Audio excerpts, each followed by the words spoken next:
Welcome to the YouVe Show. What's up, everyone? Welcome to the YouVe Show.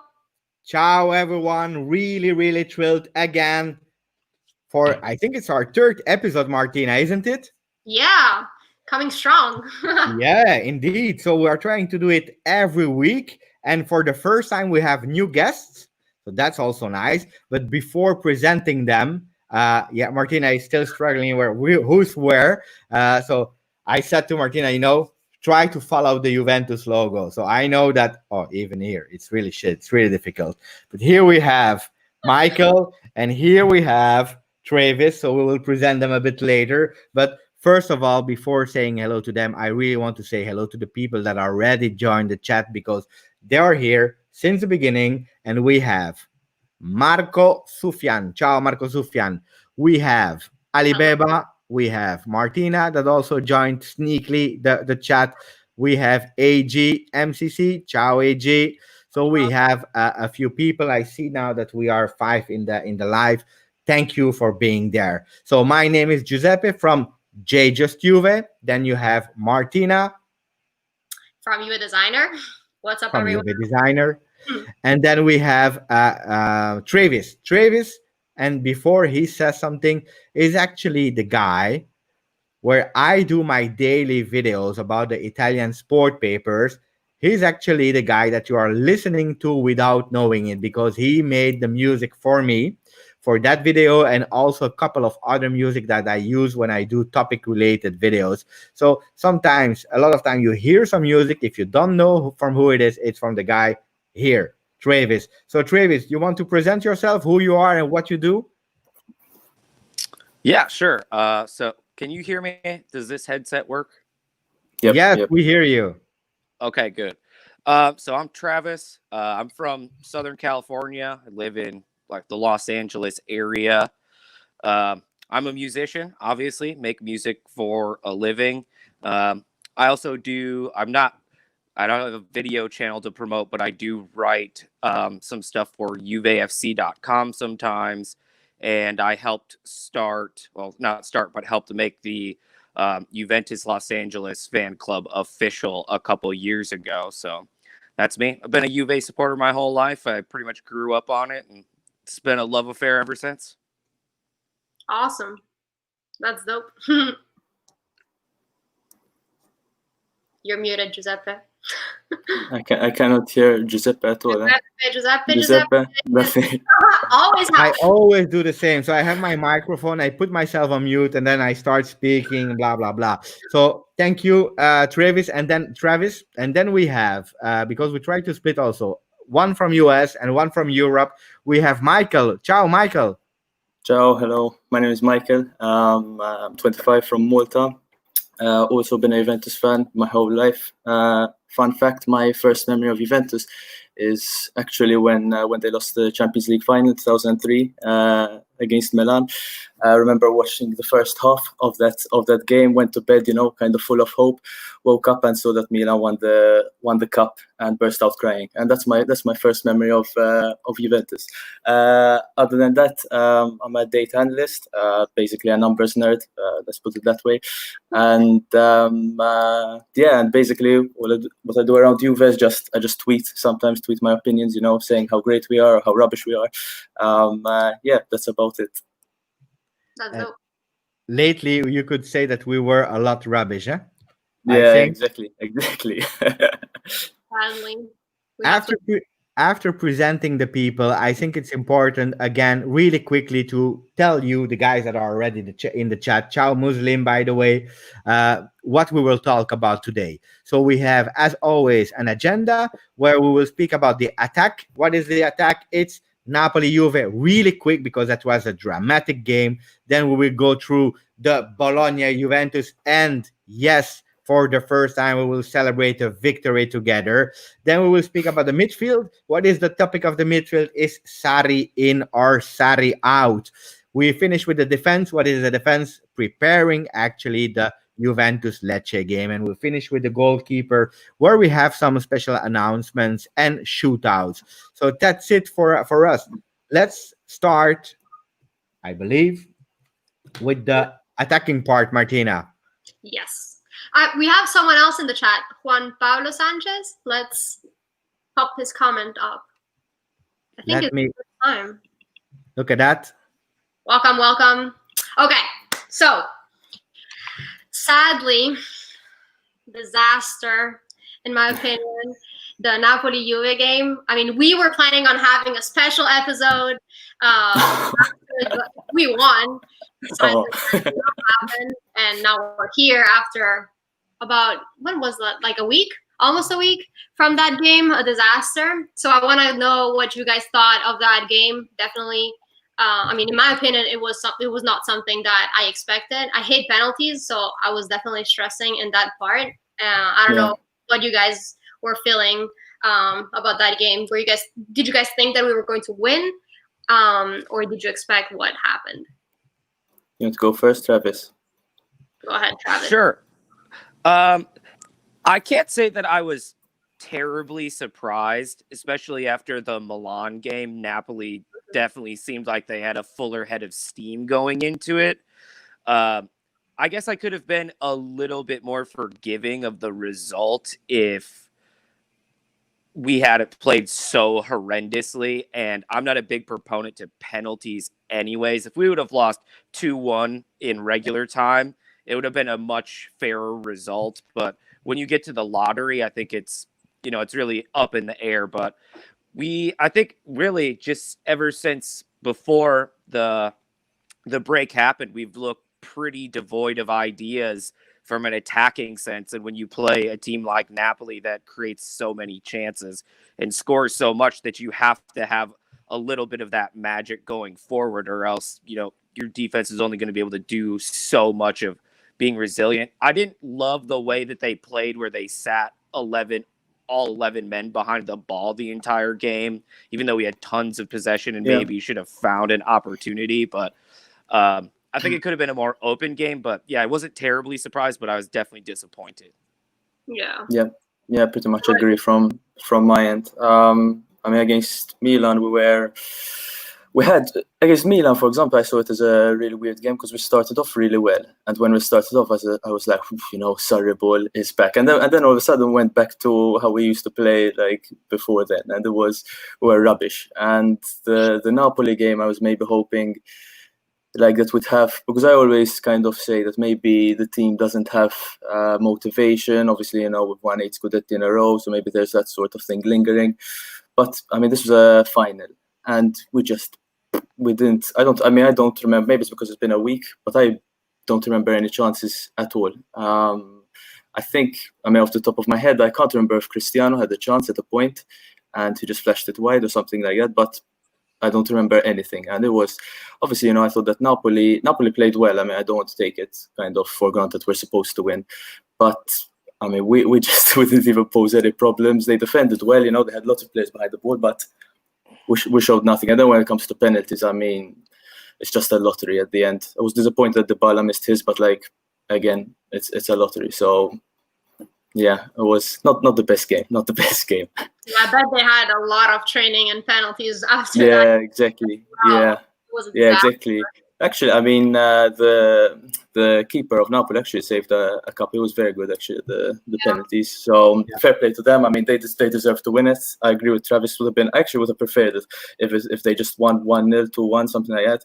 Wouldn't have been so stressful as well. So I was almost, during the game, for example, I was actually saying towards the end, I'd almost rather Napoli win it because the stress of penalties and it just isn't worth it. So. Yeah, not the best game of Juve. I've seen better games. I think that was one of our worst ones, to be honest, this season, in my opinion. Really sad too. I mean, and we lost the first, in a way, trophy that we could have won. Yeah, the second one. The second one. We had the Super Copa. Yeah, we had the Super Copa as well. But Lazio, we just don't know how to play Lazio at all. With Lazio, they just own us at the minute. With Napoli, I was hoping that with Napoli kind of would be a bit more kind of dominated, but there was nothing. There was just nothing there. I can't remember the lineup. I think at the top, for example, Douglas Costa, for me, nothing. There was just nothing there, and he's usually no Martina. I think that, Costa, for me, in the last 3 games, pretty much every single game, he was nothing. I was expecting him to be better even yesterday, to be honest, but I won't go into that. But yeah. We've got a new left back coming on. Okay. What about the Szczesny thing? Do you agree with that? Szczesny. I mean, Buffon. I don't think that Szczesny is like a penalty master either. It's not like I think that was similar to what happened with Sarri against City, when he tried to sub off Kepa and Kepa didn't want to come. Yeah. Guys, like Caballero is. if I penalty. interrupt, Yeah. the statistics were 31% saved penalties from Buffon. That's really high. That's really amazing for a goalkeeper. So, and also mentally, I don't know if you guys, Travis or Michael and Martina, you agree, but mentally, if you do that to a keeper and a legend like Buffon, you break his career. That's a big shame. I don't think that any coaches in the world would sub Buffon just before the penalty kicks. That's my opinion. You can't do that to Buffon. I completely agree. And Buffon is not bad at catching penalty. I mean, in my opinion, it's not that she's like the god of penalties either. Yeah, exactly. I agree. I think that maybe Buffon gets a bad rep for penalties because of the 2006 World Cup when he didn't even get close to one. But in general, I think he's quite good. Back then, if you remember, not the goalkeepers weren't that crazy either. Yeah. And that everyone was getting penalties anyway. I think the goalkeepers level, it's going up and up now. Yeah. And also something that Buffon has is the experience. I mean, definitely had way more experience than Szczesny in penalties. So yeah, exactly. That's also on his side. Sadly, it didn't work out. But also, I think, and maybe Travis can answer that one. Keeping the lanes blocked for Ronaldo, Dybala, and Costa was a really good strategy on Gattuso's part. And I saw also other comments who were saying that actually Napoli played really great in defense. Yeah. Travis, what's your opinion about how Napoli played? And actually, Milan played a bit the same way. Yeah? And we will go into the Bologna game a bit later. But what's your take on that? Yeah, I mean, I think they definitely had the right strategy for defending against us. They pretty much nullified our attacking threat. They closed down the spaces. They gave us no room.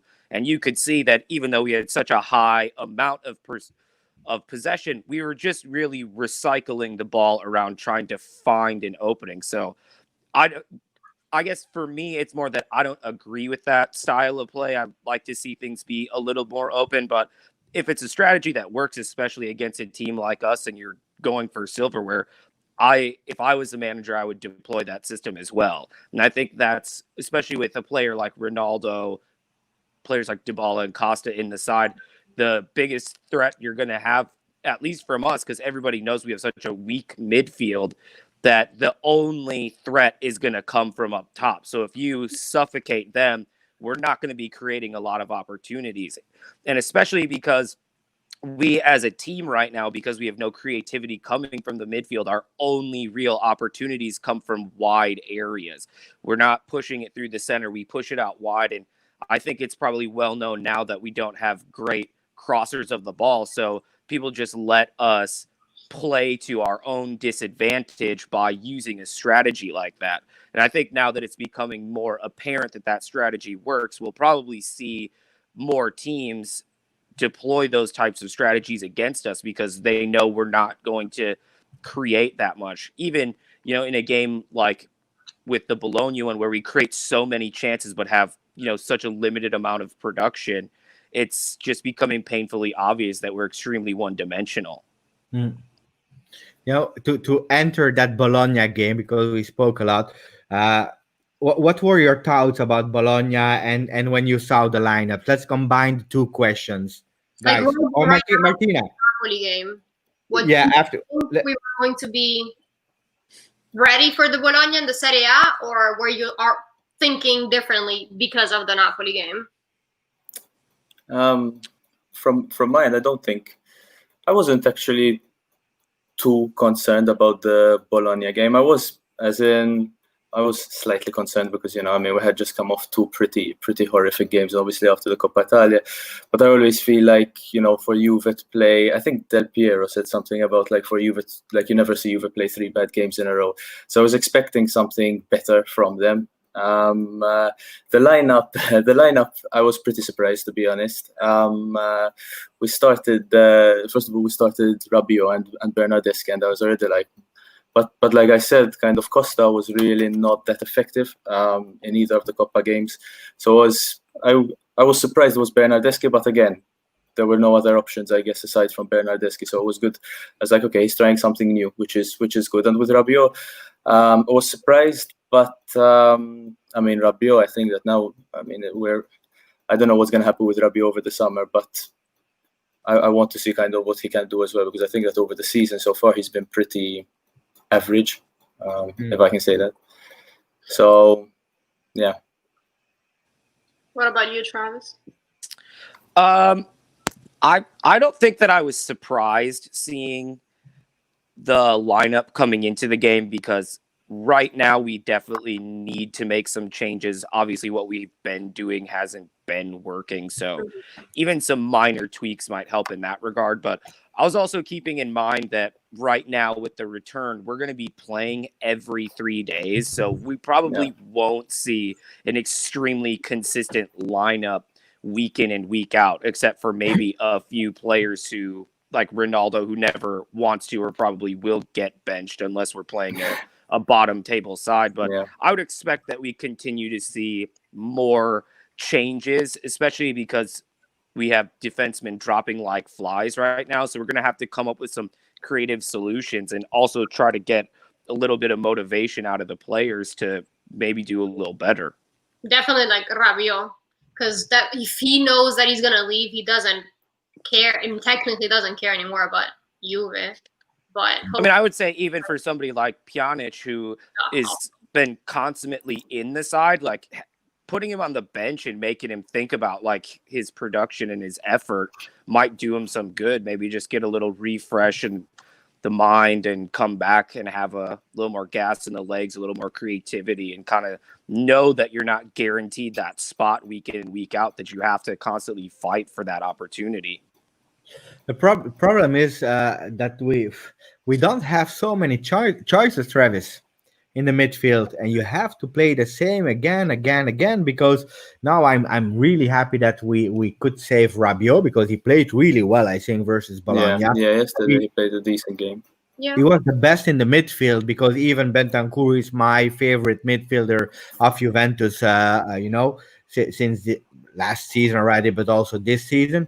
Even him, he was a bit invisible. And okay, like you said, Travis, I totally agree. Playing every 3 days, especially after 3 months staying at home, starts to be really difficult. So we are lucky that we saved Rabiot for one game. I hope he can do even a bit better in the next coming ones, because we really needed him. But I was really scared after Napoli, because he didn't, he had a chance to come in versus Milan. He didn't play well. And he didn't have a single minute versus Napoli in the final when you have 5 subs. So I was really scared about that. And that's why I'm saying, like, okay, benching Pjanic, I believe we have 12 games to go, 11 now in Serie A plus the Champions League. If you start benching him too much in the beginning, you lose him totally. And then we will speak maybe about the Arthur Pjanic swap if we have time later. But the guy can be mentally already gone. So if you lose him because you are trying to punish him to let him realize that he needs to step up, he will never step up again. That's what I believe. Martina, I don't know what you think. Or Michael. Since we play so much, we need to take advantage of every single player that we have, since there's a lot of injuries and other problems that we're facing right now. So, I mean, thank God Rabiot played a good game, and let's hope. I agree with that, by the way. And hope, we can play him again and again, because I liked him in this game against Bologna. So let's hope he plays again and plays the same or better. Yeah, I think that's something that I'm as in something that you mentioned, Giuseppe, was about like kind of these guys checking out. And that's something that I'm really worried about, because we're in such a weird situation. So, for example, to go back on Pjanic, for example, as well, he's someone who is likely to leave. Rabiot as well, you know. And when you have these sort of guys, I mean, Pjanic is, to me, a crucial player in our team. And if you completely drop him, our midfield was already weak. Without him, I know he hasn't been great, but he's still an important guy, and you want to get kind of the most out of him. So I would really, that's kind of one of my biggest concerns actually about the coming weeks / month. Like Champions League, it's going to be in August. He's probably gonna change club around that time, just a few weeks after. How likely is it, how easy is it to keep these guys kind of consistent and actually pushing their road for Juve? Because in my opinion, to win the Champions League, everyone needs to be kind of on board. You cannot have these guys who are mentally checked out. So you have Rabiot thinking about his next place, Pjanic thinking about Barca and all these things. So I think to me it's a worry, more for the Champions League than for Serie A, because maybe Serie A I think Serie A is going to be a test of just our squad depth. And I think I'm quite comfortable in saying that we have the best squad depth, I think, in the league. I'm not sure if that's controversial or not, but I think we do. But then Champions League is different, it's a different task. What I'm scared about Serie A is more the injuries, not having enough play. Like, since we're playing so much, we know what's happening already, and we'll talk about that later. But we're going to get to a point that we're just going to have to play small, like the kids, like the under 23 or something, because we're not going to have players to just step up, because we're going to run in a moment. I mean, that's what I'm scared of, and I hope it doesn't happen somehow. But be prepared for that. We have Giuseppe as left back now for the next game. So you have me as a left back, but for 3 minutes. I have 3 minutes autonomy, and that's it. So you have to choose if you want to start me, you end with me, but I have only 3 minutes. What about the guy in the comment here, Ramsey? Because he's an excellent player, but also him. We are talking about injuries. Travis, what do you think about that? Well, I mean, he just can't stay fit. I don't even think he's played a single minute since we've returned, which is a little bit concerning. I mean, if he did, it may have been against Milan for a few minutes, but I can't remember seeing him outside of that. He played yesterday. He played 20 minutes. He didn't do much, to be fair, but he played yesterday. Clearly, didn't do much. What I said? I'm mocking or not now, because I like Ramsey. But yesterday he came on the field. His hair was not. He's lucky to have hair. I have no hair. The guy, he comes in with his hair. It was not even with gel or thing like that. It was like, I just wake up, I go in the field, and I play like 20 minutes. I was really like, what are you doing, Ramsey? It's time to show. It's cool to be polite and nice and to learn Italian and to be a smart, beautiful guy, but make your hair before the game. That means that you're ready to fight. And yesterday, unfortunately, I was not seeing him fighting. That's what I think. I'm probably mocking and exaggerating a bit, but when I was a trainer, I was training young guys, and the young guys, I remember, you immediately saw, because they were 12, 13 years. It was -5 degrees in the winter. They had to play, and kids have cold. And I remember you had one player, every time before going on the field, before starting, he was doing like that with his long sleeves. He was ready to fight. He was really ready. And I love that fighting spirit. And that's what, I'm comparing Ramsey yesterday with, because he didn't make his hair. So. Well, you also have to think that he hasn't played since forever ago. The Inter game, I think. Yeah. So he played. Remember the Juve against Milan? That was the Ramsey condition to this game. So obviously, it's gonna take him a game or two to get fully ready in a way. Hopefully, he doesn't get injured before. But I like Ramsey. I like Ramsey a lot. I think he's my favorite midfielder now. Since Pjanic was my favorite midfielder, but he's clearly checked out.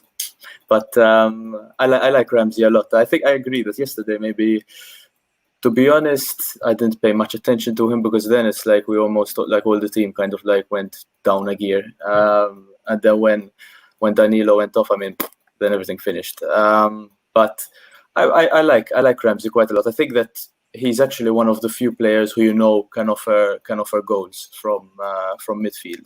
I think that's something that we almost. I mean, something that I keep going back to is that our midfield offers no goals. Like for us, it's almost like you have Cristiano score, or else Dybala scores, or else nothing. Like that's the only way. And you look back to I think 7 years ago when you had Vidal being a top scorer. That no chance. If we had Matri and Vucinic up top, would be like mid-table. So that's something I think that we really need. We really need. So we need him to be kind of focused. He's another guy that we need desperately to be kind of getting the best out of. Yeah, I agree. I completely agree. I didn't think about it that way, but it's true. I mean, we definitely need to push that more from now on. Yeah. Yeah, exactly. Whoever we're gonna buy and stuff like that for the midfield to focus on that too, because exactly. We need a 9. That's also something. I mean, so for example, because we're mentioning even injuries, like you have, for example, Chiellini injured. For me, obviously, we miss Chiellini because he's a leader and whatnot. But to be honest, for me, since we've played these 3 games, I know that everyone's been complaining, we're rubbish in attack, but I think it's almost been forgotten how good we've been in defense. And I know we played Milan, who aren't at their best, we played Napoli, who just defended, we played Bologna, but I thought that Bonucci and De Ligt have been really, really good together. And almost like if Chiellini comes back, who would you take off for Chiellini? I don't think I would. I don't know what to do with Chiellini, to be honest. I saw someone say yesterday maybe that put him at left back, which I'm not sure is the. I don't know what puts Chiellini at left back, but in a Sarri system. But I think the problem is that number 9 spot, because you take Cristiano off. I don't know who replace him with. Probably like you said, Martin, like an under 23, who I have no idea who they are. So. Yeah, that's the injuries are a concern for Serie A for sure, especially since we have Lazio breathing down our neck, and I think that they would push us a lot. Yeah. What about the top 3? Like we played Douglas, Dybala, and Ronaldo, and then we played Bernardeschi, Dybala, and Ronaldo. Did you guys have a preference of the 2, Travis?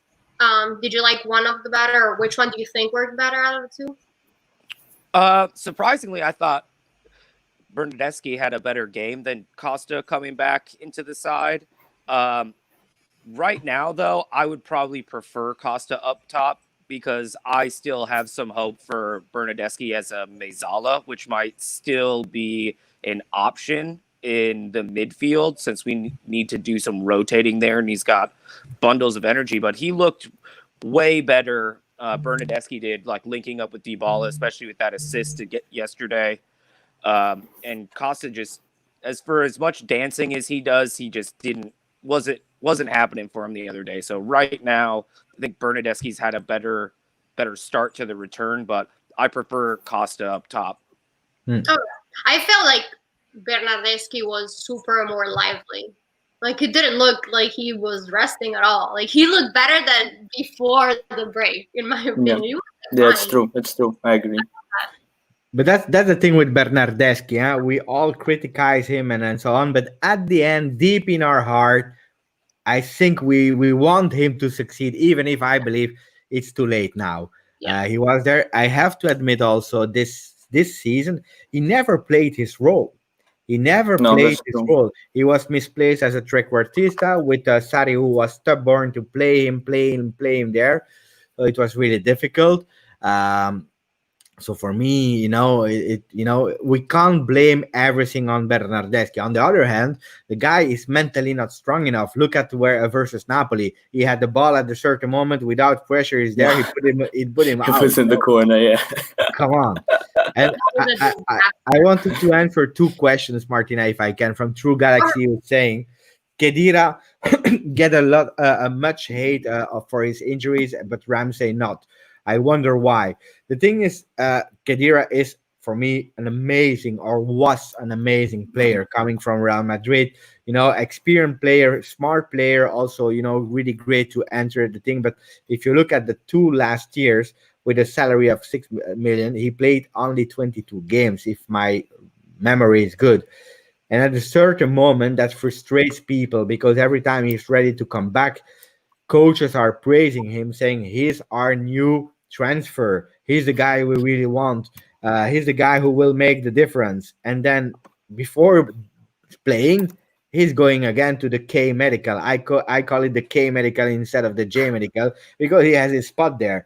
So that's, I believe, why at a certain moment he received so many critics. And then the second question I wanted to answer really quickly was about Bonucci as a regista. That was something that I really wanted, I believe, 3 or 4 years ago because he had the skills. But if you look now, it's already the third game we are playing without conceding. You have a really great affinity between De Ligt and Bonucci. The guys together, they are a wall. Would you really risk that? Because Chiellini is not there yet. Rugani is, for me, a good player, but it's not a phenomenal. And politically correct. That's politically correct. Good player. He's okay. He never make the big mistake, but he's a fifth. It's not the first choice. And then you have Demiral, who is injured also. So would you risk Bonucci somewhere else? Why it's actually probably the only best sector we have? I would not do it. No. Do you remember that? I think that in 15-16, when we were going through our slump, I remember people suggesting Bonucci to play in midfield for Juventus, and he was giving free kicks. It was no, I would keep Bonucci where he is. To be honest, I think that he's doing really well. I wouldn't touch him, to be honest, over there. I think the last thing I want to do is screw up our defense. To be honest, I think that's, like I said, one of the true positives I've had. I don't know, Travis, if you see Bonucci playing as a mezzala with Bernardeschi, but I wouldn't put Bonucci in midfield, to be honest. No, I don't think you should move him up, especially right now. I think you kind of go with what's working, because that seems to be one of the only things that is working right now is that center back pairing. And that's also a good comment from Rusitano, who's saying actually that Ramsey's mistake on the field are less noticeable than Khedira's. And I have to admit also, the last games I saw from Khedira in long time ago, the guy was walking. He was walking, and it was difficult to still defend him. Even if I continue to say, smart player, yes, good player was. But with 6.5 million, I think it's also time for him to leave. And he will not, because who want to take Khedira, with a high salary, end of career. And that's the thing. If he was earning 3 million, I'm sure all the clubs would take him. But now it's difficult. Maybe Arsenal always wanted Khedira, no? So. Guys, were you happy about Bologna as a whole, as a 3 points, as what we showed? If we go back to the statistics to remember ourselves a bit, is it something that you say, okay, yeah, we can be proud and happy about that game? Who's gonna go? I was happy. Go Martina, and then we do Travis, and then we finish with Michael. In a quick words, so we can go to the midfield part that will be a hot one with Sarri in or Sarri out. I mean, I was happy with the result because we finally won and we scored. That's something we were lacking. However, it wasn't still the best game, the 90-minute games. Maybe like the beginning, okay, but then the same happens. Like we just lose control in a way. So, I mean, I'm happy because we won. So, yeah. Michael? From my end, I mean, I was happy with it. I thought that they were quite open at Bologna, as in they play totally different to how Napoli, for example, were playing. We haven't spoken about Arthur yet. I was happy with the performance. Obviously we're still not. I mean, I thought that Cristiano was a bit. Obviously he scored the penalty, but he still wasn't in full gear. But for me, definite positive with the defense. Big positive with Bernardeschi. I thought that we were really missing something over there the last couple of games. and I was happy to see Rabiot get a decent game. So I think the only negative of the game was the fact that we have no left backs now. So that's the only thing that really kind of disappointed me. But we got the 3 points, so that's all that counts. Yep, I agree. What about you, Travis? Yeah, I think I'm more happy with the result than I am with the performance. It still seems a little bit like we're depending a lot on moments of individual brilliance from players than really playing like a whole team. I mean, there's definitely some positives, and I think you guys have all mentioned them, so I don't think I need to go back into it. But hopefully, maybe like playing so frequently now will be in a way a blessing in disguise, because we'll have to start playing more as a unit, and we'll have to kind of develop the Sarri playing style more quickly, or we'll have more opportunity to do it in a shorter period of time. But yeah, I'm happy with the result. Performance I don't think was fantastic, but a few good takeaways. I agree. Yeah, I completely agree. Let's speak about something. Wait, we have a nice one. That's called Sarri out. Oh, man. Okay, we will not go too long on it. I just had a motorcycle that came by my house, but Sarri in or Sarri out. We do the round with Martina starting, Michael, Travis, and then I will finish if it's okay. Opinion: in, out, and then if you say in or out, until when? Until end of the season, or you want him to quit already? And why? In a few words, Martina, what are your thoughts about that? And guys, in the comment section, tell us how it's Sarri in or Sarri out. Let us know. And then, because Rocco just joined, we will quickly go through also the Arthur Pjanic swap. So in my opinion, I think it's too early to decide in or out.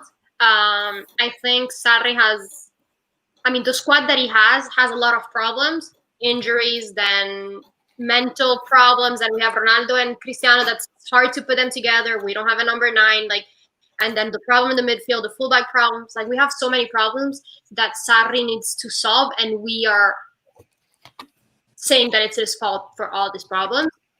Of course, he has some fault, but I think that we are putting too much blame to him. So I think we should evaluate more.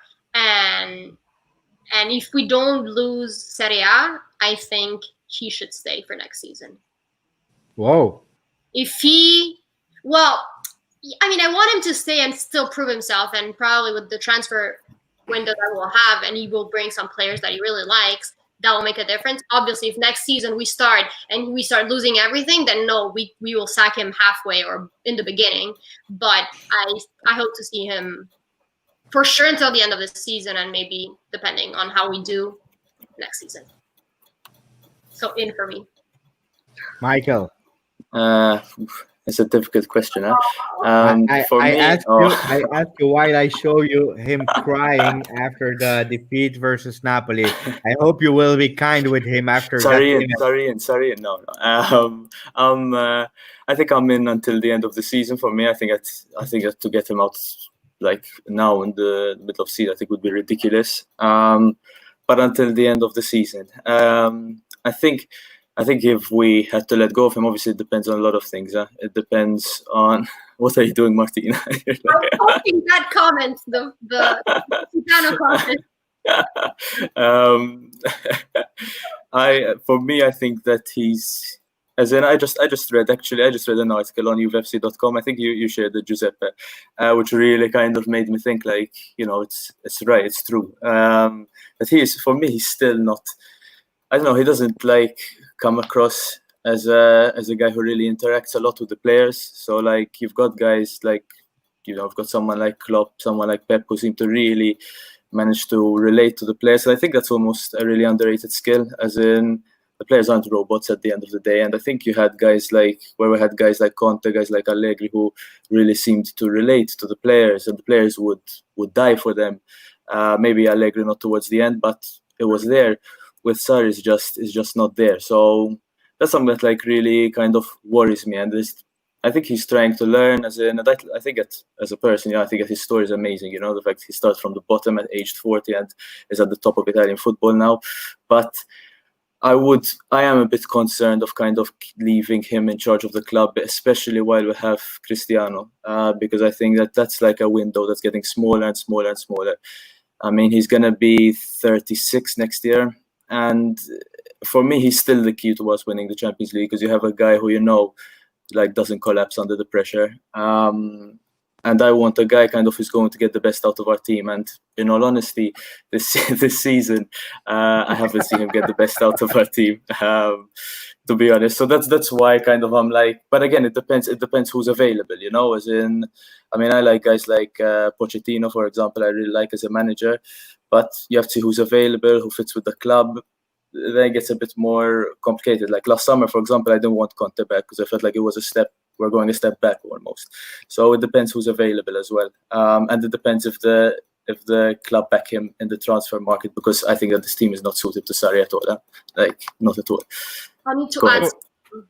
Yes. if we have the opportunity to bring Pep, Sarri out. Yeah, of course. I think everyone feels that way. Yeah. Then you can talk, Trey. Who isn't taking Pep or Klopp? Yeah. Or if it's on offer. I'm a Sarri guy myself. I think that this season has been so peculiar, from him getting pneumonia before the season even started, so not really being to start implementing his ideas from the get-go, to all of the injury problems we had even before we had the layoff, and then now still having injury problems and having such a peculiar break in the middle of the season. I don't think he was ever really afforded the opportunity to implement all of his ideas, to have a squad that could do that, because there's such a rotating cast. So I would say, unless Pep is available, I would give him one more year, and hopefully it's a regular season with a healthy squad. And I think, especially as Juve fans, because we're so used to winning all the time, when the results aren't immediate, we're not used to having that kind of pain from losing or playing poorly. And it wasn't all even with Conte and with Allegri, it wasn't perfect immediately. It takes a little time to unlearn the old manager's style of thinking and style of play and implement your style. So for me, at least one more year. Out of curiosity, do you guys think that? So for me, as in when Sarri started, I was always saying, I was all for giving him time. I said, let's see how the team is in March, because obviously you cannot expect this team to just change, especially with the way that the squad is. Do you think that the fact that there's coronavirus and the fact that we're in this weird situation is almost helping him, because it gives him some more time? Because like Travis said, we are in a really weird season. Well, I believe that if I can, because that's also actually a bit the same question from Alejandro. Ciao, Alejandro. I'm happy that you joined.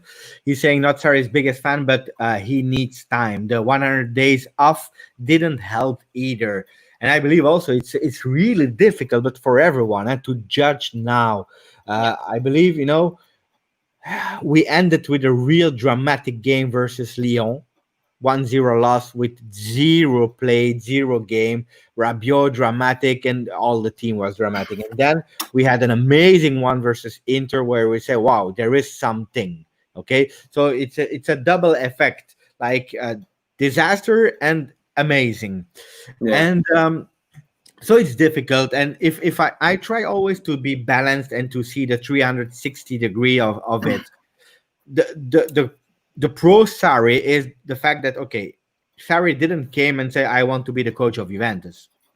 Someone trusted him. They shared a vision, an objective, and they say, okay, Sarri, let's go for it. We know that it will be a different way of playing. That's what we want. So we go with you. And that's one thing. About Sarri, that he's unpolite, that he loves to smoke, that he doesn't care. He put his finger in his nose. So that before asking him to sign. It. So that's your responsibility as a manager then. And there are 3. You have Agnelli, Paratici, Nedved that decides. Okay? So for me, that's one thing. And then you have also the fact that, okay, you know that you want to change style of play versus Allegri, because Allegri was a winner and I loved Allegri for what he was doing, but the club decides to change the trainer, and that's fine. Who do you take? Sarri. Okay, but Sarri needs also Sarri players to play the Sarri ball. And if you give him Khedira and Matuidi to start with, because this one was the start of the starting lineup versus Parma. Pjanic, Khedira, Matuidi. That's the same as with Allegri. You cannot expect I don't know what, So those are the pro Sarris, and then the contra from Sarri is the fact that the guy has zero flexibility in terms of mind.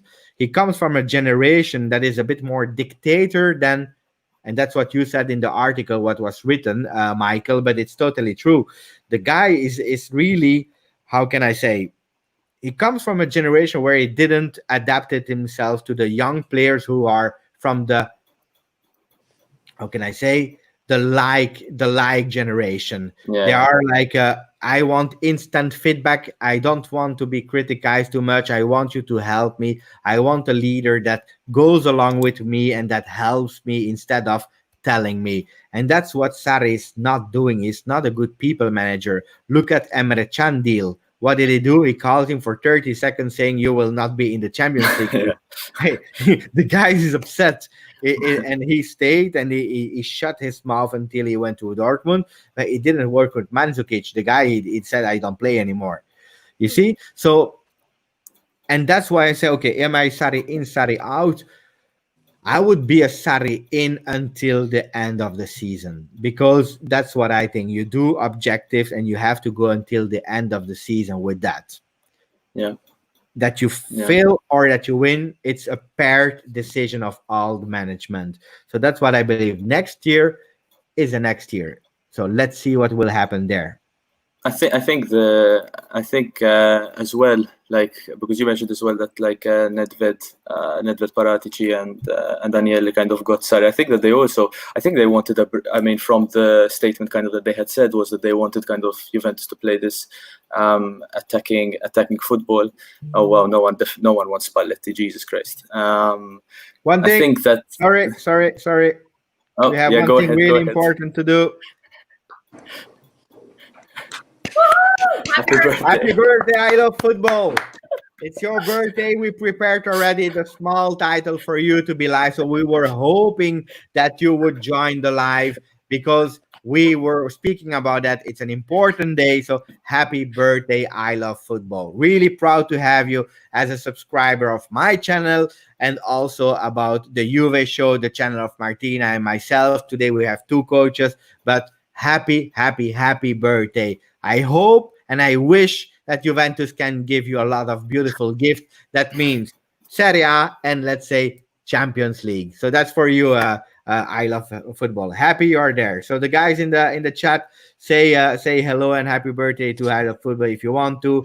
And while I interrupting everyone and before I let you do the wishes, also guys, we have Bianconeri that joined at Z. Ciao Z. We have Alejandro, I didn't say hello to. We have Mohamed, we have Juan. We have a lot of people that meanwhile joined also the chat. So thanks for everyone to be there.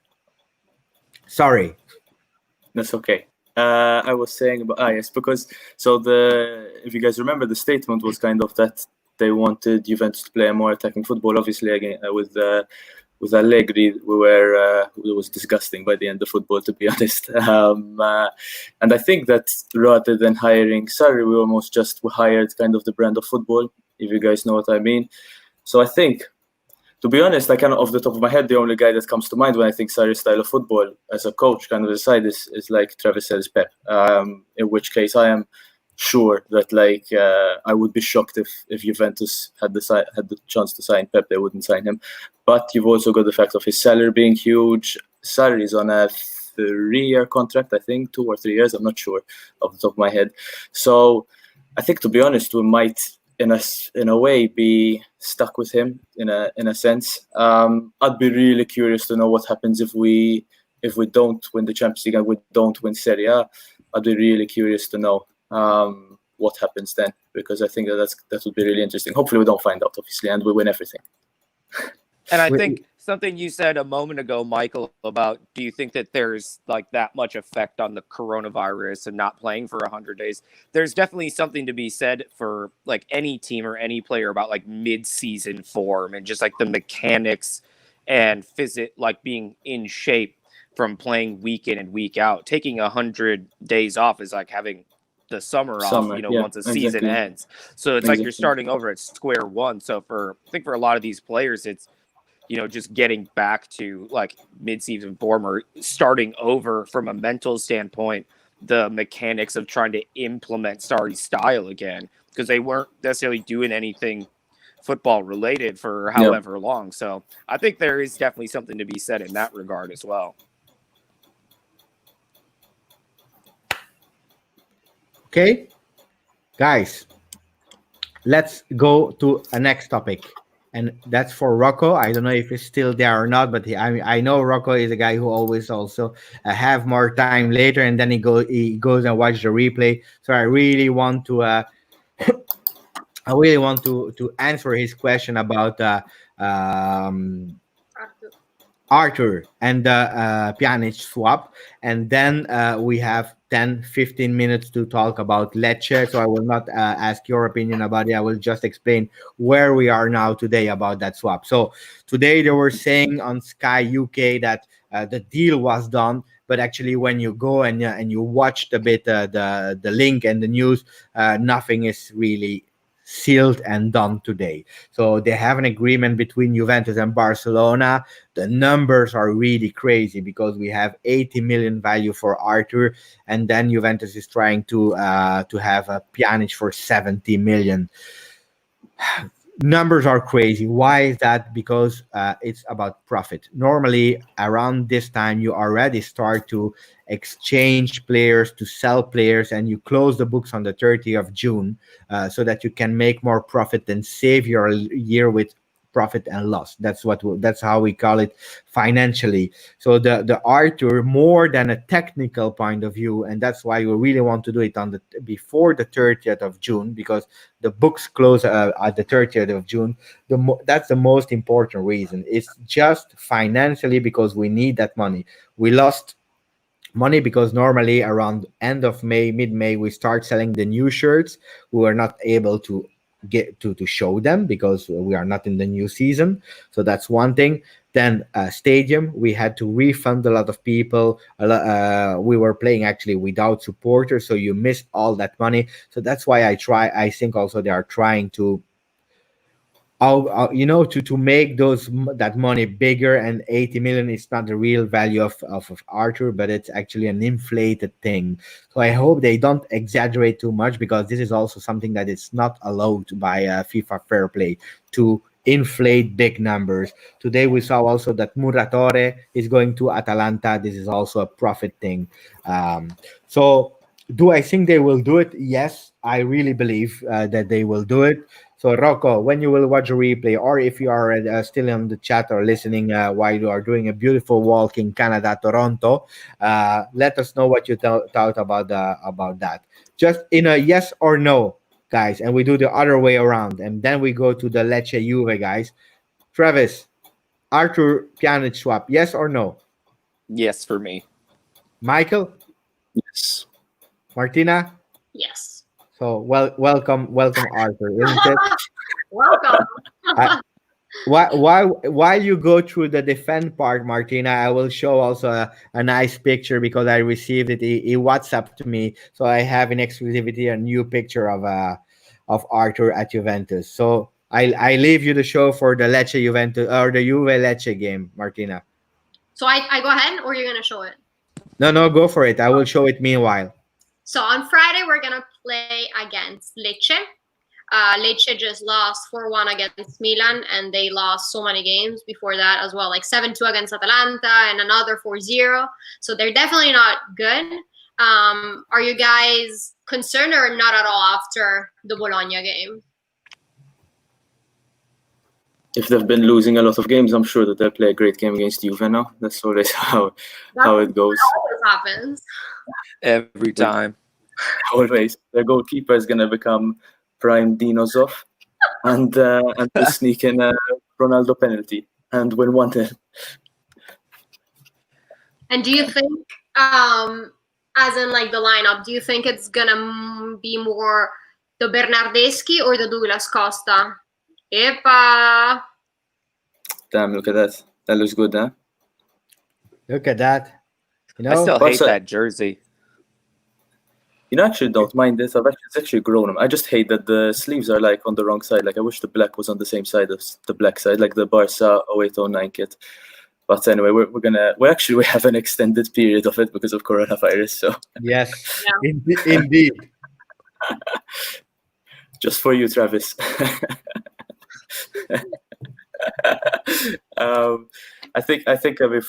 I hope, to be honest, I'd like to see Bernardeschi get another run out, but I think, like Travis said earlier, I think we will keep seeing this like rotation keep going. I mean, I'd be surprised if like we saw the same midfield, for example. I think we actually might. As in Rabiot or the Matuidi? So Rabiot, Pjanic, Bentancur, or Matuidi, Pjanic, Bentancur? I think Matuidi will play left back, actually. I forgot about that. So Matuidi will play left back, or Giuseppe will play left back. It depends. We also have that to talk about. A lot of people were saying that actually we could have played Berwato or another one from the Under 23, but, and that's really important, on Saturday, Under 23, they are playing a final of Coppa Italia. Not the real Coppa Italia, but the smaller Coppa Italia. But that's the first time that they can win a trophy. So I really don't think that we will have them. So it's actually really a bad moment because we have no Alexandro, no De Sciglio, no Danilo with his stupid red card or yellow. And the young guys are playing the final. So I don't think that we will take them. So then Matuidi must start left back. Then we have no option. And Cuadrado right back, center back's the same. Goalkeeper will be Szczesny again. So then the midfield will probably remain the same, unless he drops. I mean, if he drop, maybe he can drop Pjanic and put Bentancur as a regista. But then you start Ramsey maybe. I don't know. I think he still might play a bit around with the team, but I hope that the front three will be the same as of yesterday, personally, because I thought that they fit in better. And I also prefer Costa off the bench, which is maybe a bit strange to say, but I think that when he plays against tired players, he just goes wild. Like against Lokomotiv, for example, if you guys remember, he scored that ridiculous goal. However, what I'm scared of when Douglas comes in, like half match, he gets in too crazy, and then since he didn't like train, he gets injured like after 2 minutes. Like he makes the first run and then he gets injured. Oh, that's the last thing that we need, another injury. Jesus.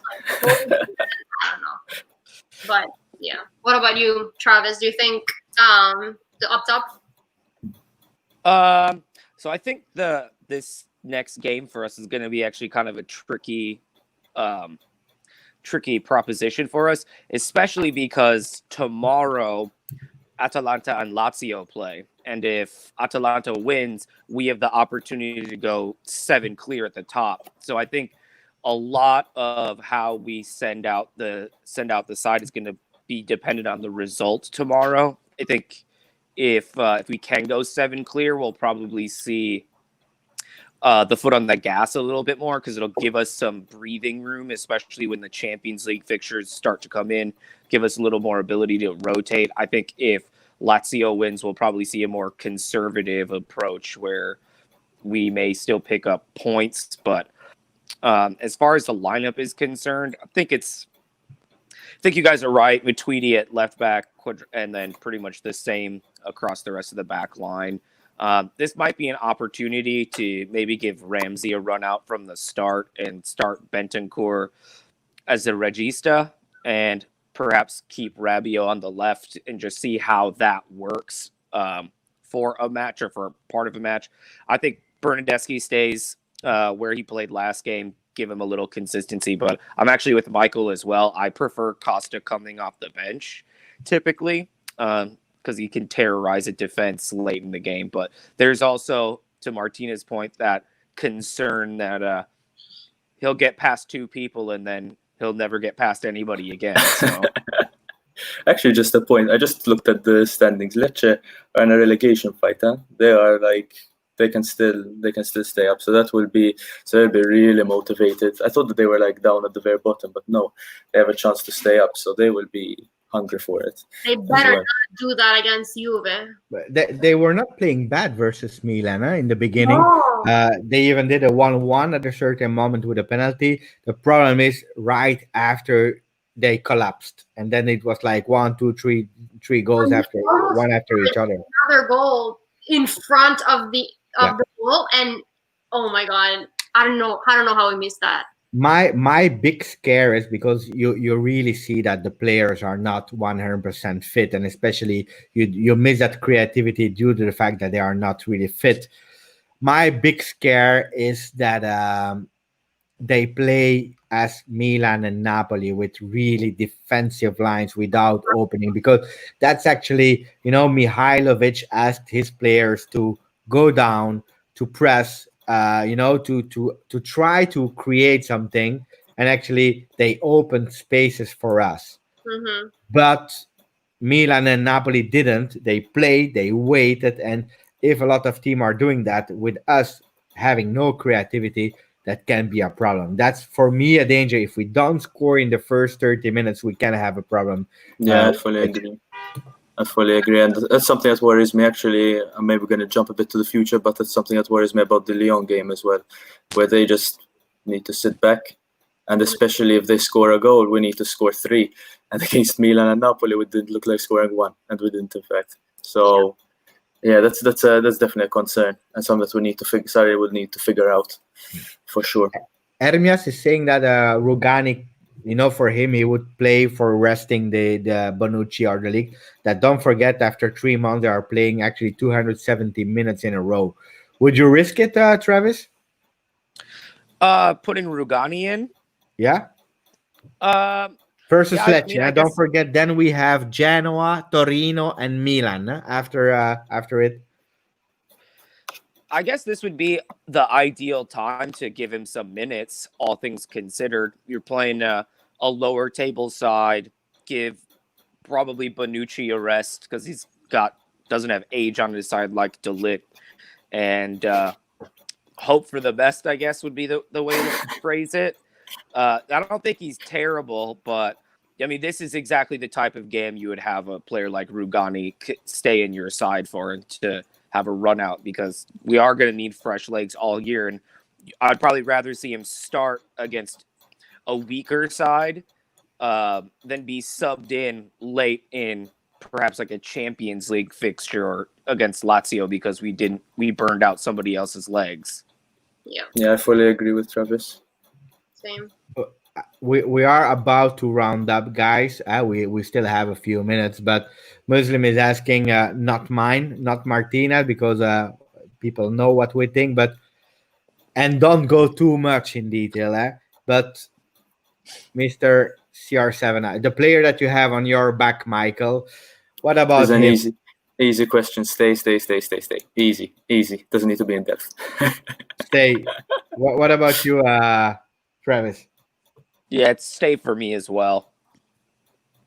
Okay. Maybe his man bun needs to leave, but that's about it. I agree with that. Who needs to leave? His man bun. Oh yeah. Actually, when he was doing it, he scored 11 games in a row. Maybe he needs to let it go. Oh, we need to see the noodles back. That's what will unlock Ronaldo. That's for the Champions League. So Martinez not a fan. He finds form. He'll be off. I have no doubt about it. Yeah, Ronaldo definitely stay. He's a killer, and he's one of the best of all time. So yeah, when he finds form, there's just no stopping him. And sometimes it takes him a game or two to do it, but he had something like 25 or 29 goals across all competitions so far this year already. So I don't think it's a question of whether or not he's capable of doing it. I think it's a question of when he will get back into form and start producing like that again. Exactly. I mean, last year he single-handedly took us past Atletico. That game was like one of the best performances I've ever seen. It was just a year ago. He's the king. So yeah, I would. he's a key. But we need to give him more service as well.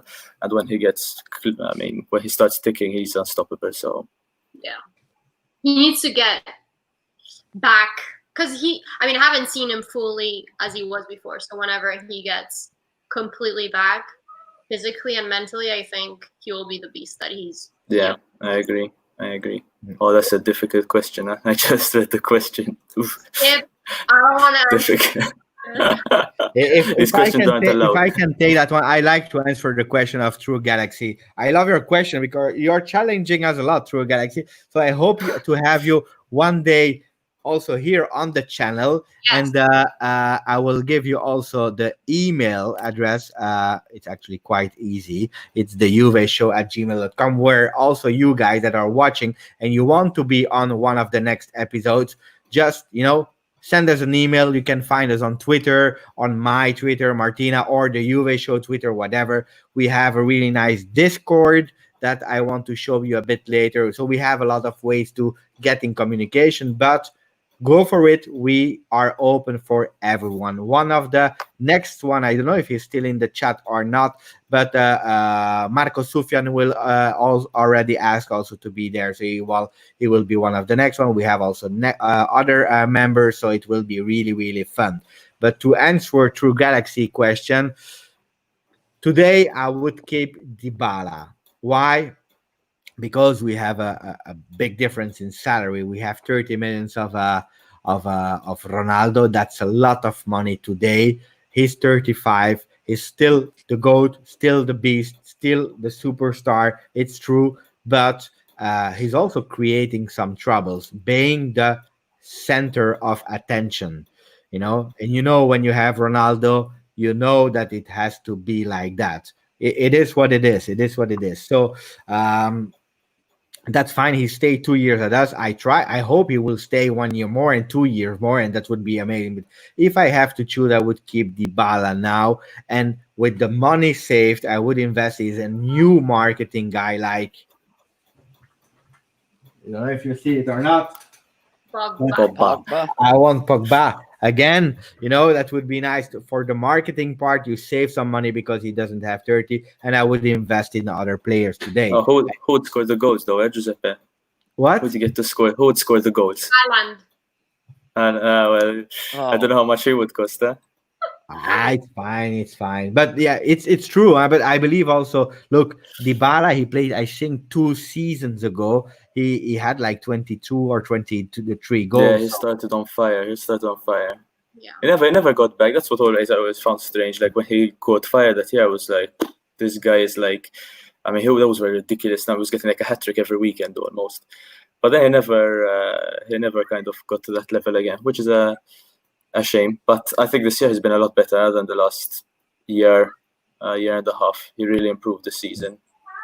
Let's take, because we will run up in 3 minutes. Let's go until 1 hour and 10, and then we will start to say hello to everyone. Quick questions. Which realistic midfield? Best addition for the window? Martina. I feel like we said Arthur is going to be someone that's coming. He's the most realistic that will come, basically. And I'm happy with that. Obviously, I would like to see Pogba or Tonali as well. More Pogba than Tonali. Actually, you think it's realistic, Pogba? The most realistic is Arthur, obviously. But the most realistic is anybody over 30 that can come on a free. Yeah, Khedira's back now for next season. A new signing. I can't think of anyone else that's realistic and good and technically young.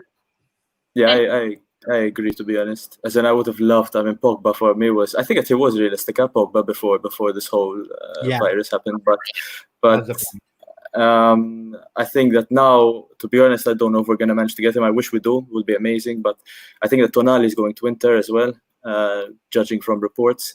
Disgusting. I think that Arthur is one that I'm happy with. I don't really, this is from what I read from the player. I cannot say that I watch Arthur every weekend, but I think I'd be happy with him if he brings what people say that he brings. Yeah. What about you, Travis? I guess Arthur. I mean, do you count Kulusevski as an attacking player or a midfielder? Because that's already done, Attacking. so that's kind of obvious. What do you think about that's a done Kulusevski? deal. Actually, I've seen him play only against Juve, to be honest, so I know absolutely nothing about him. I mean, I I don't think. know a ton about him, Go ahead. but he's decent going forward. I think we overpaid for him based on like what I've read, but I don't know enough about him to speak about him. I would hope for Tonali. That would be like another person I think is realistic for us. Not in midfield though, because I know we have a right back problem. I want Tomas Tavares from Benfica, who's a young right back who's really, really promising and would come really cheaply. And since that's a place we need some support, that'd be a player I'd look at as well. Interesting. What about Zaniolo? No, Zaniolo. I like Zaniolo, but now obviously he's a question mark because of his ACL. I really, really like Zaniolo, but And we're bringing back Pellegrini next year as well, right? yeah, we're bringing back Pellegrini. We need to sign a right back, and I think we need two midfielders. One of them could be Arthur, and the other one, I mean, if it's Zaniolo, I like Zaniolo like that. Yeah, But then we Zaniolo. need a number 9 as well, huh? Oof. And I thought that we were going to get a card, but Inter obviously put that clause in that is literally an anti-Juve clause, and I don't know who we can get then. But we need a number 9 because Higuain is. We cannot stick with I'd Higuain. take Edison Cavani 1 year. Really, Yeah. Cavani. 1 year. He's gonna be out of contract, so I mean he might be expensive salary wise, but I would take him 1 year. He knows the league. He played for Napoli, was really successful there. 1 year might not be a bad option. Would you Yes, he rather play a lot. bring Go ahead. Cavani or Milik? I think Cavani. I think even I was prepared. I don't know. I think Cavani, because of yeah. his experience. What about you, Giuseppe? When To finish it, and then we go to the goalkeeper section. For me, if you're looking for a B plan, because you have already your number 9, then I would love to have Milik. I would not like to have him as a 11 starter. Okay. As a 11 starter, then I would prefer to have Cavani for free 1 year, waiting for the real number 9, because we know, and we said it, the most important thing is the midfield now and the left and right back. So that's what we have to do. Guys, we finish with something that I wanted to share, because we are doing it for the 3rd time. We started with a prediction game for Bologna already with Milan and Napoli and Bologna. Nobody at the moment was guessing right. So all the people that participated, thank you, but nobody is guessing the score right. So we launch immediately, not Sarri out, but the new prediction game of Juve Lecce. So guys, put in the comments of YouTube or on Twitter or wherever you can find us. Put the prediction from Juve Lecce, and as you know, people who guess it right, then we do. If we have more, we'll do a live check to see who guessed it, and then those people can unlock the badge of the winner of the prediction game. So don't hesitate to do it. Really important. What else do we have? Discord. We have a Discord. So I don't know if Martina, you put it in the description or not. It should be in the description. And the chats in our Discord channel, the Juve channel, start to be really, really nice. So that it's starting to live alive on its own. That's really fun to see. Shootout, Kwasi Al-Sub, who we didn't saw in the live today, but maybe he will check later. He said, "Keep going, no matter what, guys. Fino alla fine." So thank you for that one, because we like the shootouts that you are doing, guys. It's amazing. So to finish the thing, I want to give you guys the words, Michael. finish your speech. What did you think about today being the coach? What was your experience? And if you want to say something, go for it. And then we do Travis, and then we finish together with Martina. Yeah, was loads of fun to be on. Thank you, Giuseppe. It was great to talk to you guys. Always nice to talk some things Juve. From my end, yeah, follow me, Mike Felletti. Actually, I got to know about. I actually got onto this show because I was telling Giuseppe that I started a blog over this coronavirus period. Datalingo.org. Like I said, I'm a numbers nerd, so I write about data and that stuff. If any of you guys are nerds like me, check it out. Over to Travis. Well, yeah, it was a lot of fun. Thank you for having me on. You can follow me. I mean, I pretty much only talk about Juve on Twitter. I don't have anything to promote, so you just chat with me. But I hope to do this again sometimes. And thanks again for having me. And thanks for listening, everybody. Guys, predictions. We forgot the predictions.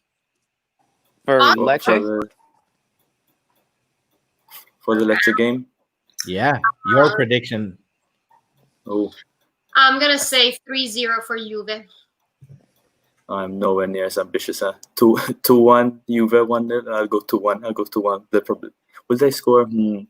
I'll go actually 1-0. 1-0. Go on. 1-0 I'm going to say you? 3-1 Juve. Oh, I'm not ambitious at all. 1-0. 1-0. Ronaldo penalty. Definitely Ronaldo free kick. Martina says 3-0. Yeah. Michael said 1-0, and Travis said 3-1, right? Yeah. Correct. Yep. Then we saw Muslim was saying 2-0. I hope for Juventus. 2-0 Lecce, jeez. So I let you close, Martina. Okay. So thank you guys again, all the people in the chat, and both of you guys are guests, first time over here. So we are super thankful that you guys were present, and we love this little conversation with both of you. So thank you to both Michael and Travis. And the chat was crazy once again, so we love that. Thank you. Thank you again to every single one of you that was present today. And let's hope we win on Friday so we can come back and talk about the win, hopefully. So yeah, thank you again, and see you in the next episode. Ciao ciao. Ciao. Ciao, Forza Juve fino alla fine. Ciao ciao ciao. Juve! Ciao.